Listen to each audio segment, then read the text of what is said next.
Hi all my students of Standard 9. How are we?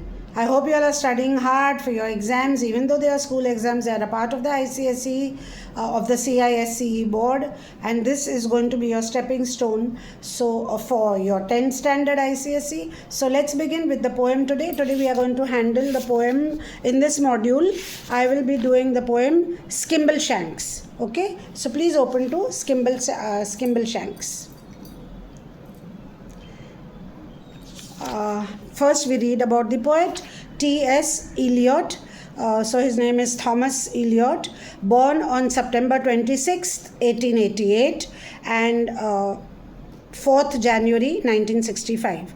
He was born in Missouri. He was born in Missouri, USA. But now, please keep your pens in hand so that, like I always say, if there's something extra to write, you can write it down. Okay, so Thomas Eliot, born on 26 September 1888 to 4th January 1965, was born in Missouri, USA, but he moved to England at the age of 25 and he became a British citizen in the year 1927. You can add that in 1927. And we come to the last part. The rest of it you can read by yourself. It's there in the textbook. The last thing, Skimbleshanks is a character in Andrew Lloyd Webber's 1981 musical Cats, which is based on Eliot's book. The character is portrayed as a bright and energetic orange tabby cat who lives and works on the night mails. Okay, so let's read the poem Skimbleshanks. It's a beautiful poem. It's about a railway cat who thinks that he is in charge of the entire train. Okay, so let's read the poem first. We'll take a first reading. There's a whisper down the line at 11:39 when the night mail's ready to depart, saying, "Skimble, where is Skimble? Has he gone to hunt the thimble?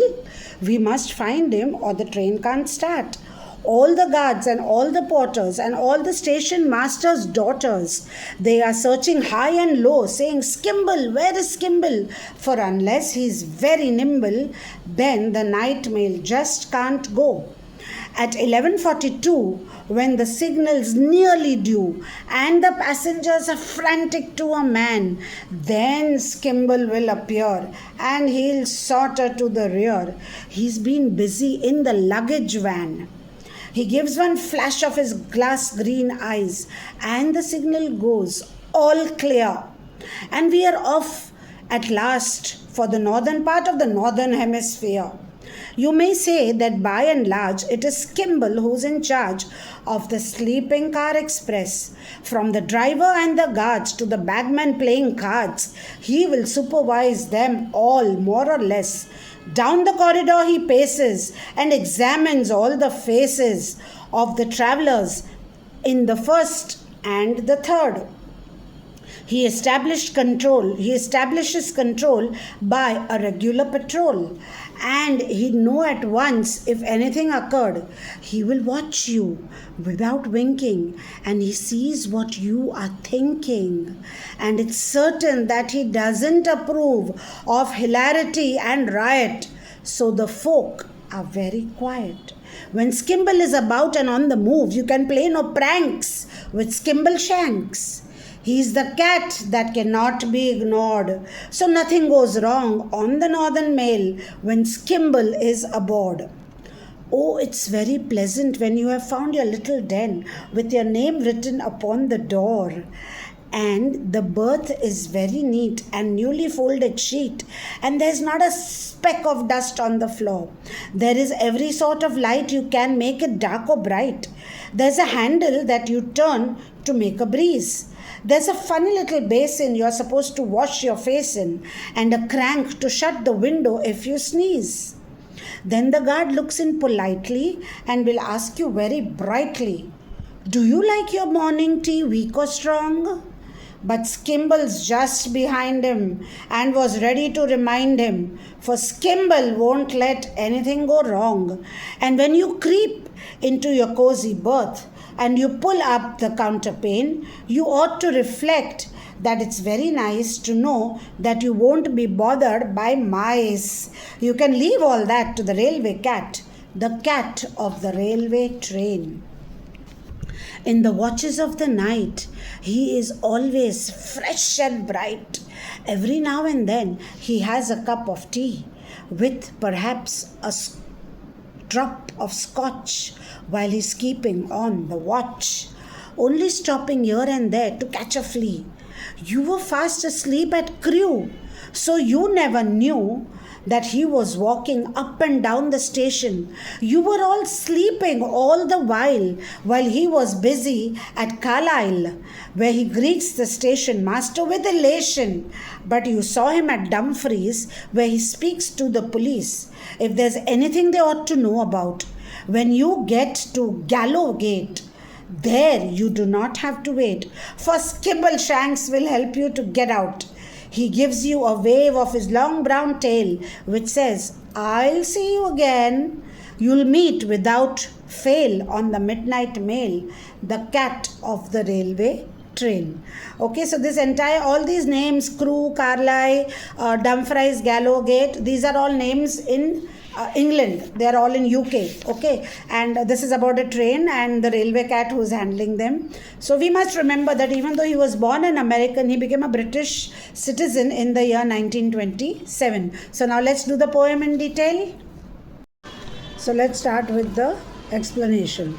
We first begin with the title. Now the title is Skimbleshanks the Railway Cat. I hope you all can hear my voice. There is a lot of noise coming out, and if you are living in Mumbai like I am living, there's a lot of rain outside, because of which there's a lot of noise. So I hope my voice is loud. Okay, now we begin with the title. The title is Skimbleshanks the Railway Cat. Now this title itself tells you that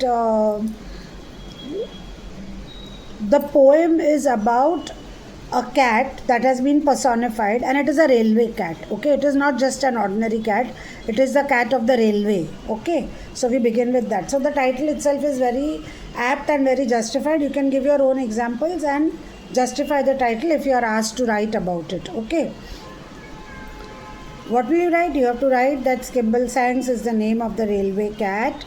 It is a cat which is handling the railway in England, and it is travelling on a particular night mail which has been given different names in the poem. For example, Sleeping Car Express, then the Northern Mail, then it is also called by one or two other names. So there are various names given to this particular train on which Skimbleshanks is travelling.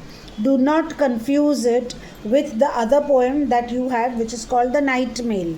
The Night Mail is a poem where which has no passengers, which has only the postal service, and that movie was that poem was made into a movie which was called The Night Mail.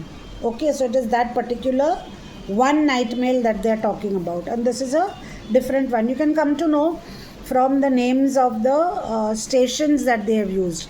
For example, in The Night Mail, both the trains are travelling from London to Scotland, but in The Night Mail, they talk about Beertalk, Glasgow, Hebrides, Edinburgh, Aberdeen, all these places. And in this poem, in our poem which we are doing at the moment in this module, they talk about this places like Crewe, then Carlisle, Dumfries, Gallowgate. These are the places that they talk about. Okay, and of course in this poem we find that this particular night mail means a train travelling in the night. It is a night journey train. Okay, and over here this train has been called by different names: Sleeping Car Express, Northern Mail, Midnight Mail. All these names are given. So that becomes the beginning of the poem. Now we come to the setting of the poem. What is the setting of the poem? It is basically the station, and the railway station from where it's starting in over there, and the train itself. That is the setting. Okay, because it begins with the station where there's a lot of hustle bustle, lot of noise going on around, and lot of activity going on around. The activity is not only from the staff, but the staff and even the passengers are very actively involved, because they are putting their luggage, they are getting in and all that, and then the driver and the station master and everybody is in a hurry to see that everything goes off properly. Then from the station, Once the train departs, the setting shifts into the train, and in the train we find that this cat, Skimbleshanks, it is pacing up and down the train to ensure that there is no problem in the train. Everybody is functioning properly, all the things are properly done, and everything is in good taste. Okay, so that is about the setting. If you want, I'll read out my note to you. You can write down whatever important points you feel. Okay, I'll read it a little slow so that in case you are writing, you can quickly write it down. Okay. Setting: Skimbleshanks, the railway cat. The settings is connected to the railway station and trains of England. The setting is connected to the railway station and the trains of England.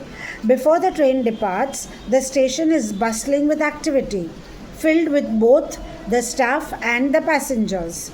As the poem progresses, the setting shifts to inside the train.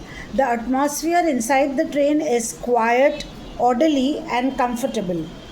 As the train travels through the night, it stops at various stations including Crewe, Carlisle, Dumfries, and Gallowgate.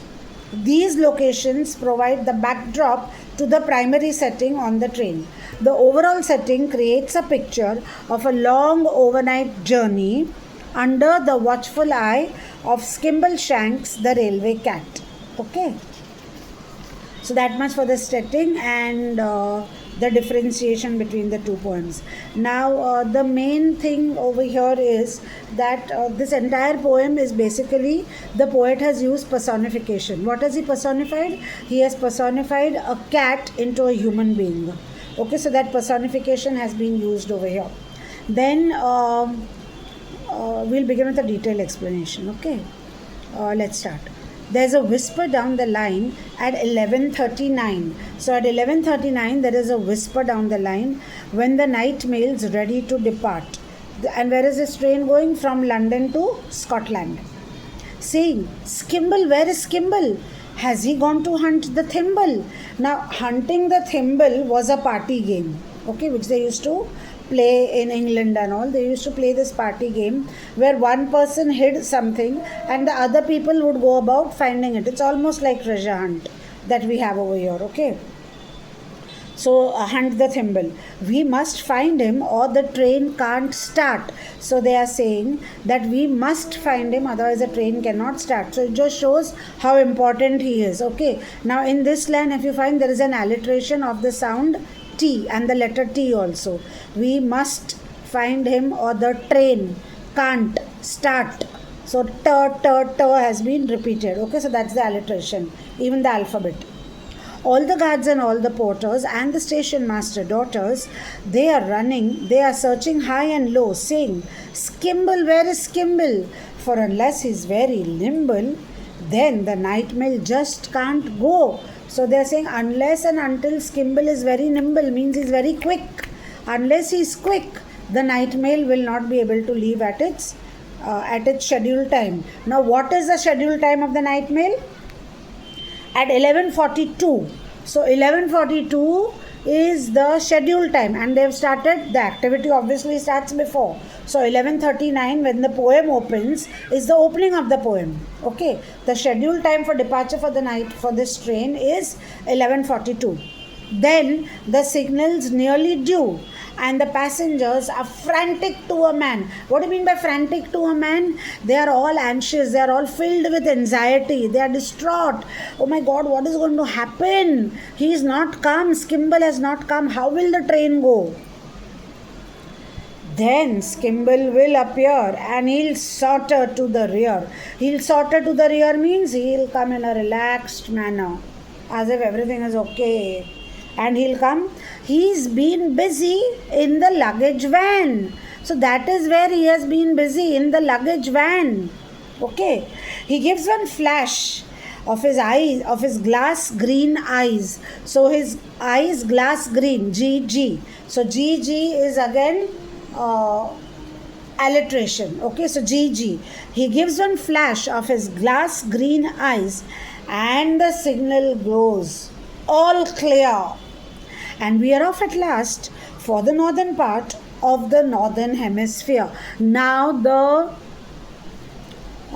figure of speech that the poet has used over here is again hyperbole. Okay, what is it, hyperbole? Hyperbole means because he is exaggerating to such a great extent. What is the exaggeration that he has done over here?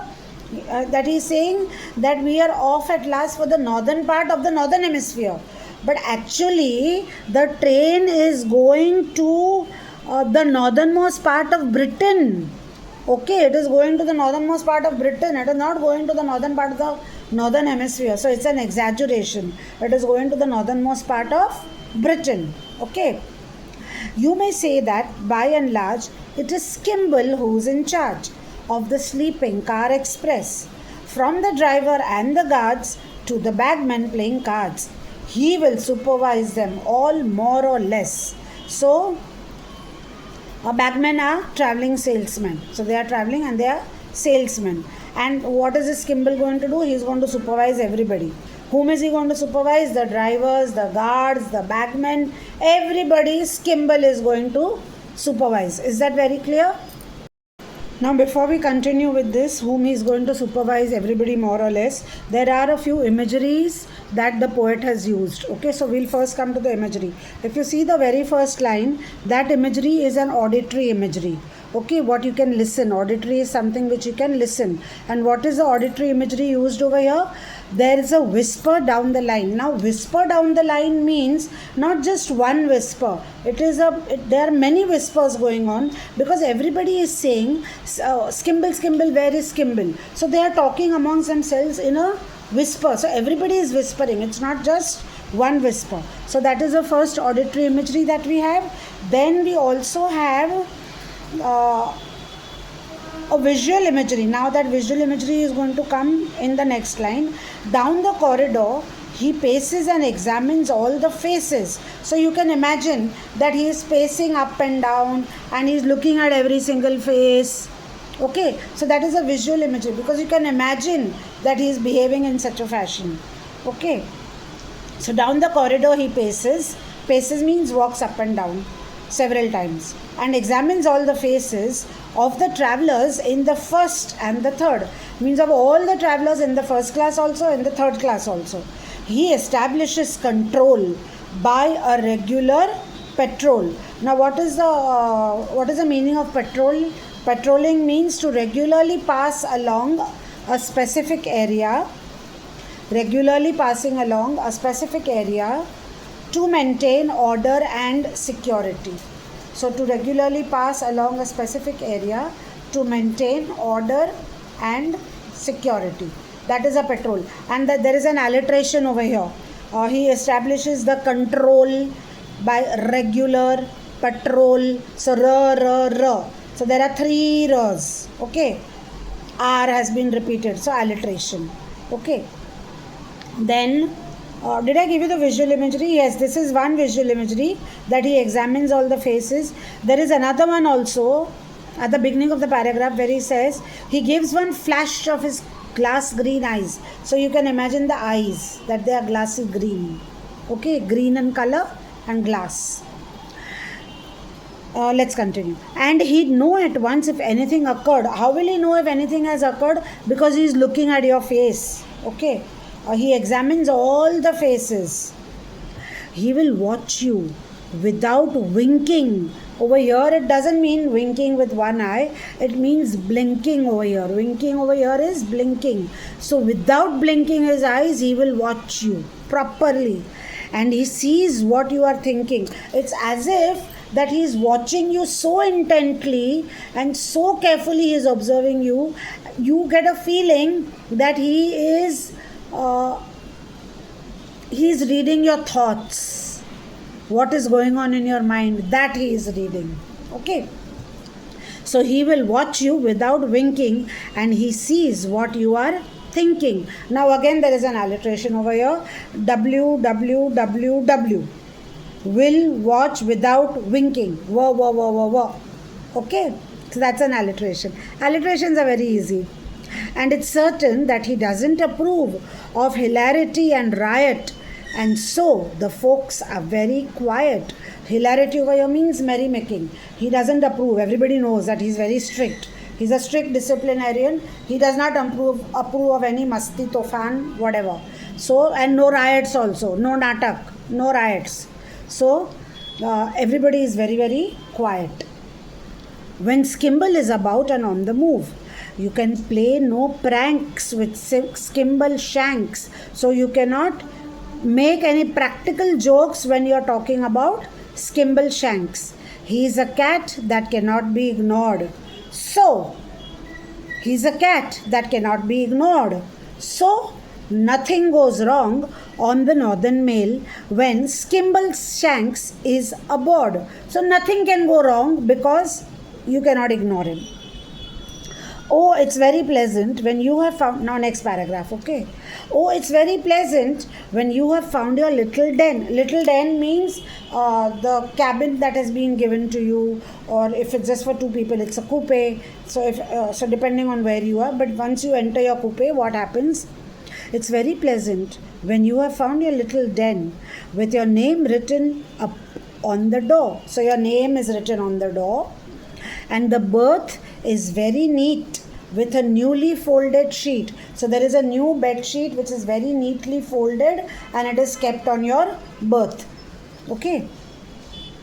And there is not a speck of dust on the floor. There is not a tiny speck of dust on the floor.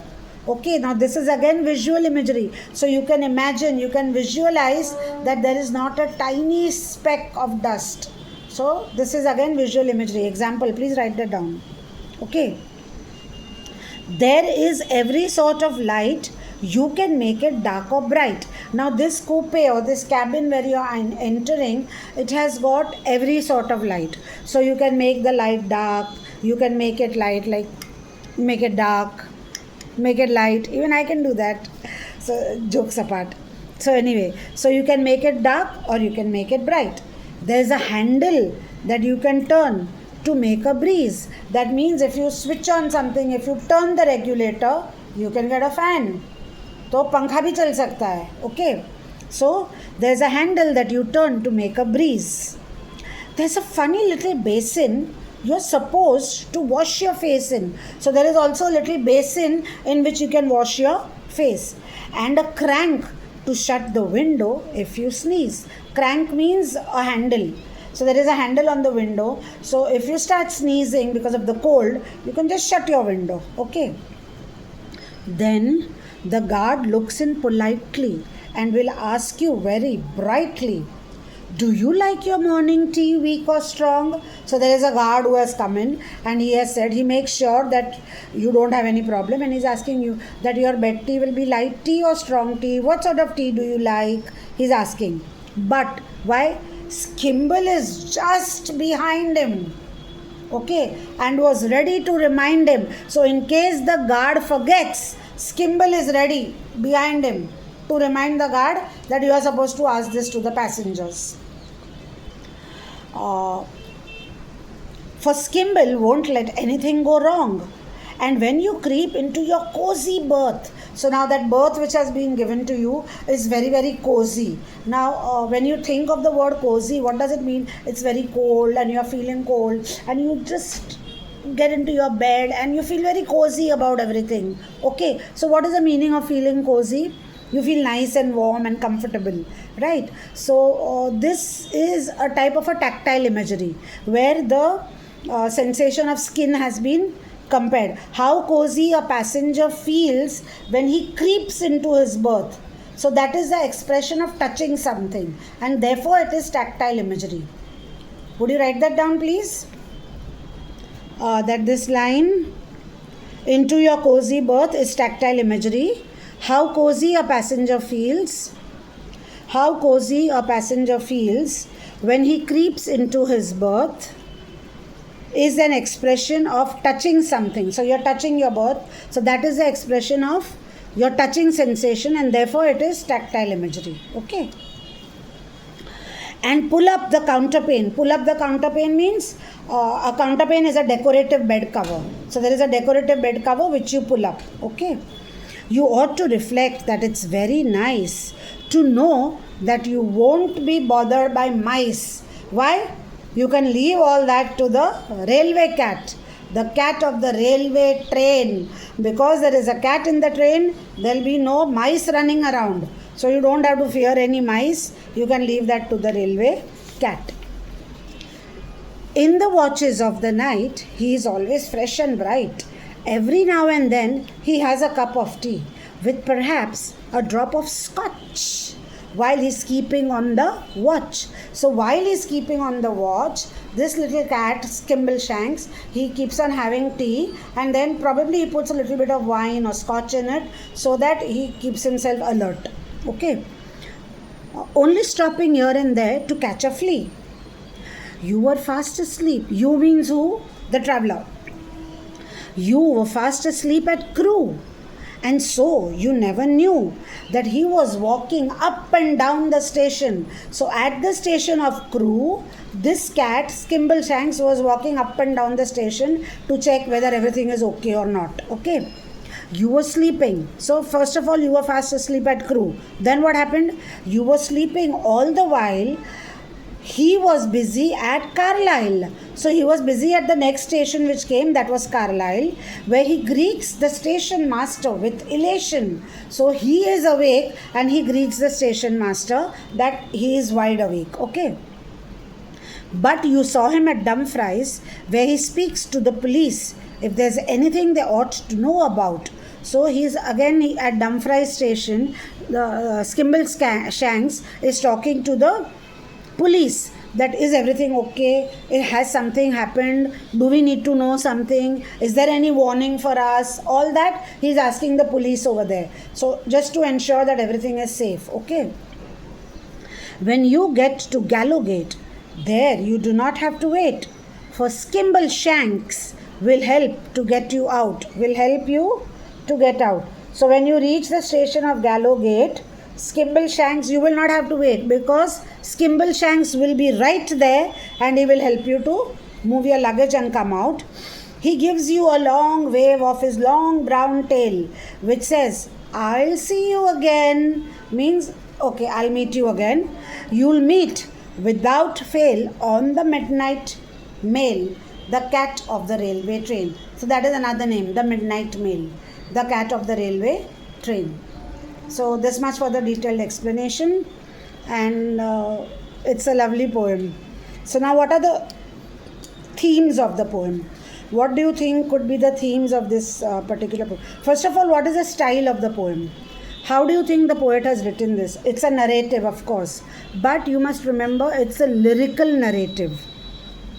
Okay, why lyrical? Because if you read the poem, it goes in a typical lyrical tune.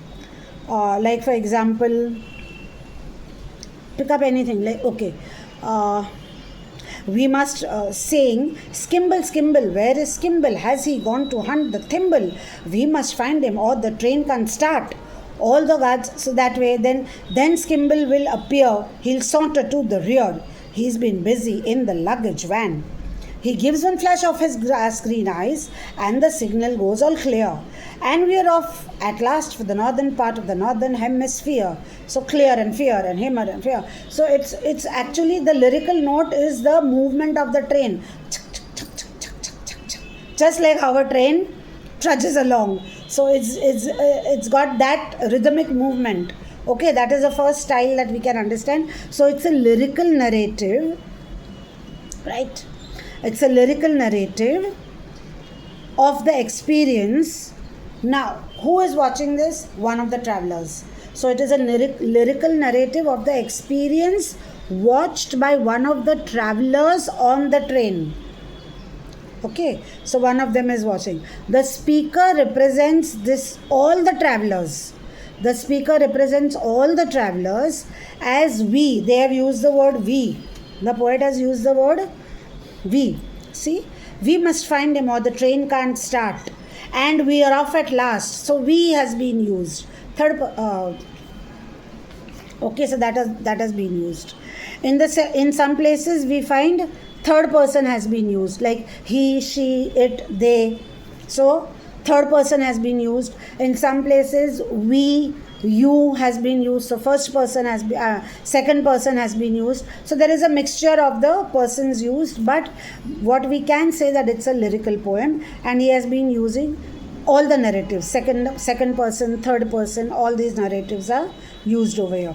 Then we come to the themes of the poem. What do you think are the themes of the poem? The first theme, of course, according to me and according to the first theme of the poem is perfectionism.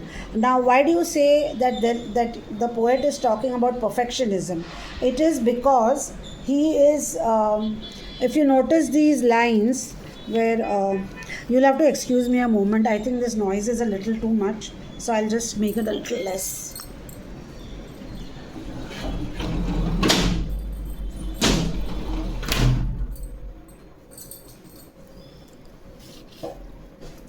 Okay, so that's better. At least I don't have to shout and scream. So we come to perfectionism. So what is the first, why do you call it as a perfectionism? Why is the theme perfectionism? Because the birth, if you read this paragraph over here, where it tells you that your birth is very neat with a newly folded sheet, there's not a speck of dust on the floor. So all that is very perfect. Then you have the guard coming and asking you politely, what type of tea do you want? So it is just like everything is very perfectly fitted. Okay, so that is the first theme, perfection. And the example for perfection that you can give over here is from and the birth to dust on the floor, that you can give for perfectionism. Then the second theme is the theme of expectations from a figure of authority. When somebody is a figure of authority, you expect certain things from that person. You expect that the person should always be aware of what is happening around him. The person himself, the person who is in the place of an authority, he should always be alert. He should know what is happening around him, and he should worry about the people who are under his care. Because he is in a position of authority, he cannot afford to be slack. He cannot afford to be negligent. Okay, so that is the second theme, the expectations from a figure of authority. And what are you expecting from him?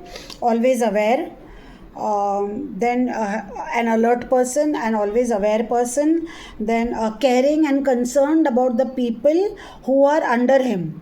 And at the same time, he has to be a very humble person. Because if you notice over here, in the last line where he says, Skimbleshanks will help you to get out. So you don't have to worry, because he's going to help you to even get out. He's even going to help you to do that, so that it's easier for you. So he's so humble. Even though he's in such a position of authority, he helps you to get out. Okay.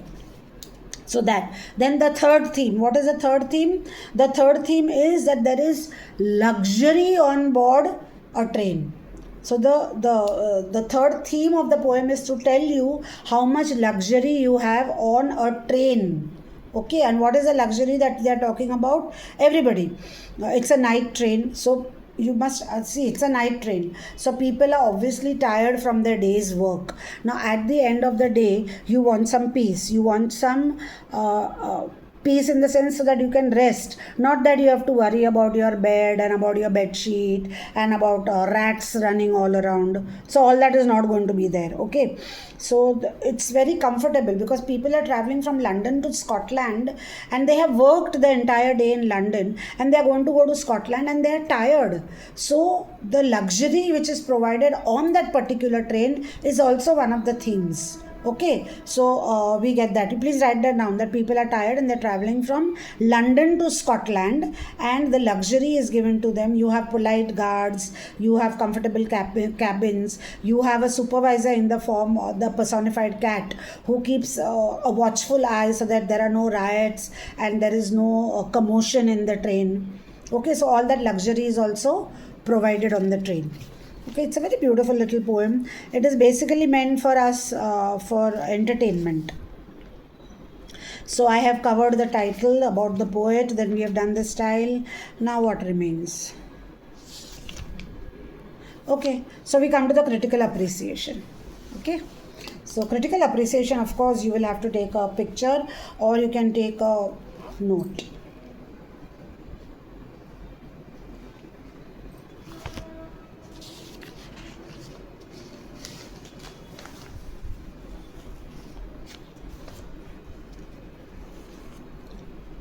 I'm a little slow in turning the pages. Okay, so this is the critical appreciation. Let's read it. Skimbleshanks, the Railway Cat. It was written by T.S. Eliot, 2609-1888 to 4/1/1965. Now, what is the critical appreciation of this poem? This poem is an allegory. Do you know what's an allegory? If you don't know, pick up your pens and write down. I'll dictate it to you. I have dictated it to standard 10 also and to standard 9 also. An allegory is a poem or a play. An allegory is a poem or a play that teaches us a moral lesson. So it teaches us a moral lesson through symbolism. Through a symbolic way, it teaches you a lesson. So this poem is an allegory on how a person in position should carry out his duty to the utmost perfection and leave no stone unturned while doing the work which has been allotted to him. Okay, so this is what the poem is, an allegory on that when you are in a particular position, you have to ensure that you carry out your duty to the best of your capacity. Okay, though it is perhaps intended to be a light, amusing poem which has an absurd situation, it is very cleverly structured.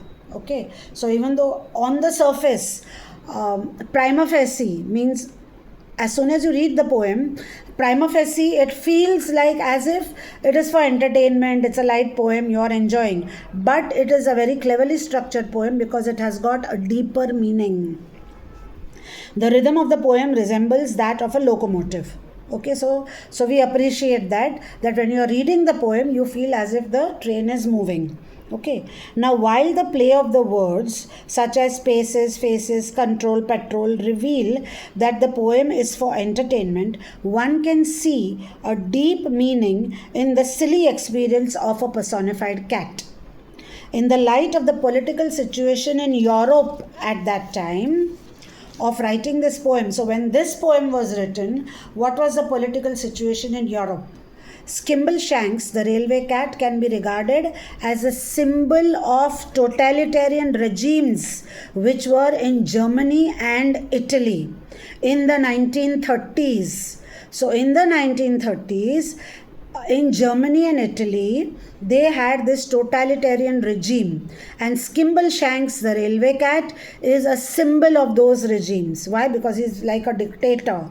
He's very firm. Okay, he supervises every official on the train, from the driver, the guards, the bagman, the station master. He keeps pacing up and down the compartments, ensuring the discipline and safety of all the passengers. His presence is felt everywhere, like that of a charismatic leader who also took some measures for the welfare of the people who are under him. Okay. He will watch you without winking, and he sees what you are thinking. These, you can quote these lines when you are giving this appreciation. Where he speaks to the police if there's anything they ought to know about. So he's worried. It's not that he is just a dictator, but he's a good dictator. In fact, T.S. Eliot is trying to tell us what sort of a dictator you should have. A dictator should worry about his people. At the same time, he has to be authoritative. Thus, the poem, though entertainingly simple, is also allegorical. Okay, so that much for the poem. And that much for the critical appreciation. So I have done everything with you, standard 9. I hope you all do well in this poem and you are able to answer everything. Like I always tell you, please practice writing, do your workbooks. I know I always repeat this at the end of every lesson, but then that's my nature, because I like to tell all my students that what you need to do is you need to practice. Children, please remember that when you're writing, it has been scientifically proved that there is a nerve in your first forefinger and there is a nerve in your thumb. These two nerves over here you hold your pen with, and these two nerves are connected to your brain, and they stimulate the neurons for memory which are present in your brain. Okay, so this stimulation will help you to retain information longer. Do you understand? That is why I insist that write. The more you write, the more you will retain. It is a tedious process, no doubt, but it is a tedious process that is worth spending your time and energy on, because there might be times when you might forget what you have orally learned, but there will definitely be a time when you will recollect what you had written. Okay, so see you all again in my next module with a next story or a next poem. Bye everyone, and all the best for all your exams.